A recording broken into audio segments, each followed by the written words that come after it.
كلنا جوانا صوتين، الصوت الداعم اللي بيشجعنا ويقول لنا قد ايه احنا كويسين وشاطرين وقادرين على التحدي، وده صوت الاب الداعم اللي جوانا او صوت الشخص الناضج اللي احنا عليه، اللي احنا بنحاول من خلال رحلتنا مع بعض ان احنا نمكنهم في كل تصرفات حياتنا.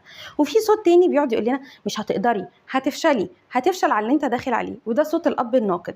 النهارده اين ستيوارت جاي علشان يقول لنا في كتابتي ايه توداي ان الصوت الناقد ده بيتخلق من جوانا من واحنا صغيرين، خصوصا لو كان النقد ده بيجي لنا من الاب والام اللي هم بالجسد.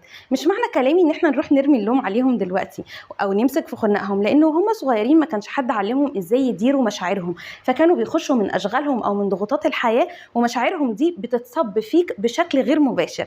وكمان لو اي شخص ناضج حواليك، الجد الجده المدرسين الاقارب، اي شخص ناضج حواليك كان بيقول لك اي صوت سلبي بالنسبه لك، هو ده بالظبط اللي خلق جواك صوت الاب الناقد. لانه من واحنا صغيرين خصوصا من سن 0 ل7 سنين بنعتبر اراء الناس الكبيره او الناس الناضجه هي حقائق مش مجرد اراء، فمخنا مش بيميز وبيفضل الصوت ده يكبر معانا واحده واحده واحنا مقتنعين ان هو حقيقي.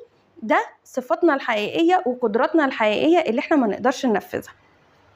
لو انت عايز تتخلص من الصوت الناقد ده، اعمل فولو وشارك الريل دي مع حد تاني، واستناني بكره هقولك اول خطوه من الكتب العلميه ازاي تتخلص من صوت الاب الناقد ده.